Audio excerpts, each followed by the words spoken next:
Good morning student. आज का हमारा टॉपिक है लोक प्रशासन का क्षेत्र। लोक प्रशासन के क्षेत्र के संबंध में मुख्य रूप से निम्नलिखित विचारधाराएं या दृष्टिकोण हैं। पहला है व्यापक दृष्टिकोण। यह लोक प्रशासन के व्यापक दृष्टिकोण के समर्थक marks, Negro, Willoughby, white, LD. White प्रमुख इसके समर्थक हैं। यह लोक प्रशासन व सरकार के तीनों अंगों कार्यपालिका, व्यवस्थापिका और न्यायपालिका से संबंधित मानते हैं। इनके अनुसार लोक प्रशासन में सरकार के तीनों अंगों से संबंधित अध्ययन को शामिल किया जाता है। इसके संबंध में एल.डी. वाइट ने जैसा कि कहा है, लोक प्रशासन में वे सभी कार्य शामिल होते हैं जिनका उद्देश्य सार्वजनिक नीतियों को पूरा करना है। मार्क्स ने कहा है कि लोक प्रशासन अपने व्यापक क्षेत्र में सार्वजनिक नीतियों से संबंधित सभी प्रकार की क्रियाओं को शामिल करता है। और विलोबी के अनुसार लोक प्रशासन अपने व्यापक अर्थ में वे उन कार्यों को शामिल करता है जो कि सरकारी कार्यों के वास्तविक संपादन से संबंधित हैं, चाहे वह कार्य सरकार की किसी भी शाखा से संबंधित हो। अब दूसरा दृष्टिकोण है संकुचित या नैरो दृष्टिकोण। इसके प्रमुख समर्थक हैं हर्बर्ट साइमन, लूथर गुलिक आदि विद्वानों ने संकुचित अर्थ में लोक प्रशासन को लिया है। इस दृष्टिकोण के अनुसार लोक प्रशासन का संबंध शासन की केवल कार्यपालिका शाखा से है। साइमन के अनुसार लोक प्रशासन से अभिप्राय उन कार्यों से है जो केंद्र, राज्य और स्थानीय सरकारों की कार्यपालिका शाखाओं के द्वारा संपादित की जाती है। लूथर गुलिक के अनुसार लोक प्रशासन का विशेष संबंध कार्यपालिका से है। इस प्रकार हमने देखा कि लोक प्रशासन में सिर्फ कार्यपालिका के संगठन, उसकी कार्यप्रणाली, उसकी कार्य पद्धति का अध्ययन किया जाए, यह लोक प्रशासन का संकुचित अर्थ है। यह कार्यपालिका की क्रियाशीलता का अध्ययन करता है। लोक प्रशासन का संबंध सामान्य प्रशासन से संबंधित समस्याओं से मानता है। लोक प्रशासन का संबंध संगठन संबंधी समस्याओं, मतलब कार्यपालिका के संगठन में अगर कोई समस्या आती है और उन जो सामान्य प्रशासन है उससे संबंधित चीज़ों का अध्ययन है, वह लोक प्रशासन के संकुचित अर्थ के अंदर शामिल किया जाता है। तीसरा है पोस्ट कोड दृष्टिकोण। यह लूथर गुलिक के द्वारा प्रतिपादित किया गया है। लूथर गुलिक के इस दृष्टिकोण का हेनरी फ्योल के द्वारा समर्थन किया गया। पोस्ट कोड शब्द अंग्रेजी के 7 शब्दों से मिलकर बना है। 7 शब्दों से मिलकर बना है। इसमें पहला शब्द है पी का अर्थ है प्लानिंग, अंग्रेजी में इसे नियोजन कहेंगे। बिना नियोजन के लक्ष्य की प्राप्ति करना कठिन हो जाता है। इच्छित कार्य की रूपरेखा तैयार करना और अपने लक्ष्य को यथाशीघ्र प्राप्त करने के लिए कुछ प्लानिंग की जानी चाहिए। और इस पोस्ट कोड में दूसरा है ओ का मतलब है ऑर्गेनाइजेशन, अर्थात संगठन अर्थात अधिकारी वर्ग के लिए एक ऐसे स्थायी ढांचे का निर्माण करना जिसके द्वारा निश्चित उद्देश्यों की प्राप्ति के लिए काम के उपभागों की व्यवस्था की जाए। मतलब एक उच्च अधिकारियों से लेकर निम्न अधिकारियों तक का एक संगठन हो जिनके कुछ निश्चित लक्ष्य व कर्तव्य हों।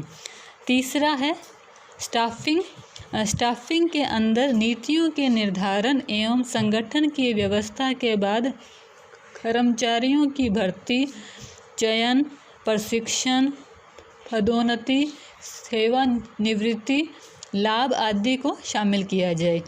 फिर चौथे नंबर पे आएगा डायरेक्शन, मतलब निर्देशन के अंतर्गत शासन संबंधी निर्णय लेना, उन्हीं के अनुरूप कर्मचारियों को विशिष्ट व सामान्य आदेश तथा सूचना देना और उनका नेतृत्व करना आदि सम्मिलित है। 5 नंबर पॉइंट है कोऑर्डिनेशन अर्थात समन्वय। समन्वय का अर्थ होता है कार्य के विभिन्न भागों को आपस में संबंधित करना और समन्वय स्थापित करना। नेक्स्ट 6 नंबर पे है आर का अर्थ है रिपोर्टिंग, रिपोर्ट करना। रिपोर्टिंग का अर्थ है प्रशासनिक कार्यों की क्या रिपोर्ट है वह उन्हें लोगों को सूचना देना और उसके लिए कार्यपालिका उत्तरदायी है। इसका उद्देश्य निरीक्षण के लिए अभिलेख तैयार करना भी है।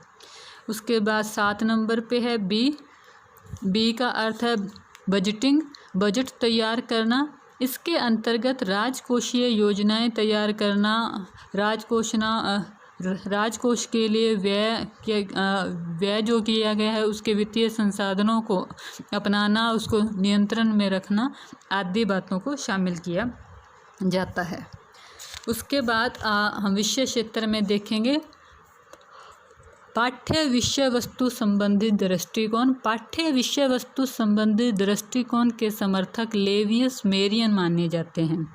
किसी भी प्रशासनिक संगठन की कार्यकुशलता और प्रभावशीलता स्थापित करने के लिए यह आवश्यक है कि प्रशासन को न केवल तकनीकी कार्यों का ज्ञान हो बल्कि इसके साथ साथ ही पाठ्य विषय वस्तु की भी जानकारी होनी चाहिए।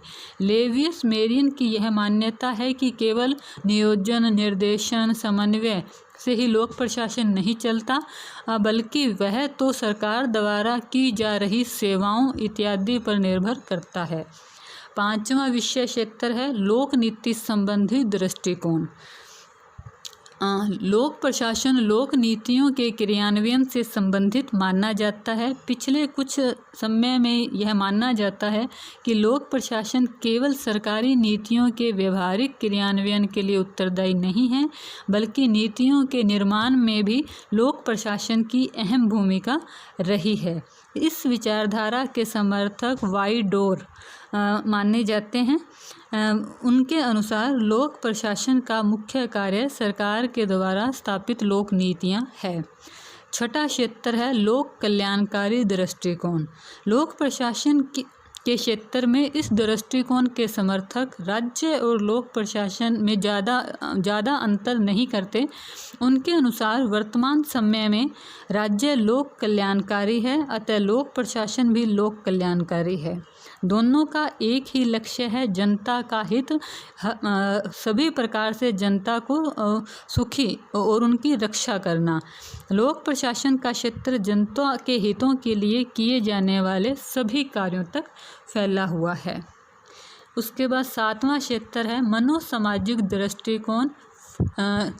मनोसामाजिक दृष्टिकोण के प्रमुख समर्थक फेडर रिंग्स, हेडी, रॉबर्ट डाहल इत्यादि विद्वान हैं। लोक प्रशासन का क्षेत्र केवल कुछ प्रबंधनीय तकनीक नहीं है। इनके अनुसार ये कोई वैज्ञानिक या प्रबंधनीय तकनीक नहीं है बल्कि यह मानव समाज की सभ्यता, संस्कृति, मूल्य, अर्थव्यवस्था, मानव व्यवहार इत्यादि के अध्ययन को भी शामिल किया जाना चाहिए। 8वां क्षेत्र है लोक प्रशासन और निजी प्रशासन द्विविभाजक दृष्टिकोण। इसके अनुसार इस दृष्टिकोण के प्रमुख समर्थक हेनरी फ्योल, मैरी पाकर फोलेट और उर्विक है। ये विद्वान लोक प्रशासन और निजी प्रशासन में डिफरेंस स्वीकार नहीं करते। इनके अनुसार लोक प्रशासन और निजी प्रशासन की कार्यप्रणाली, नियम, क्षेत्र एक समान है लेकिन कई दशकों से यह माना जाता है कि लाभ, उद्देश्य, व्यापकता, दायित्व और लोक हित के आधार पर लोक प्रशासन और निजी प्रशासन के जो लक्ष्य हैं वो एक समान नहीं है। लेकिन हम मोटे रूप से देखें तो लोक हित, उत्तरदायित्व और सामाजिक उत्तरदायित्व जैसे गुण लोक प्रशासन और निजी प्रशासन दोनों में एक जैसे ही हैं। धन्यवाद।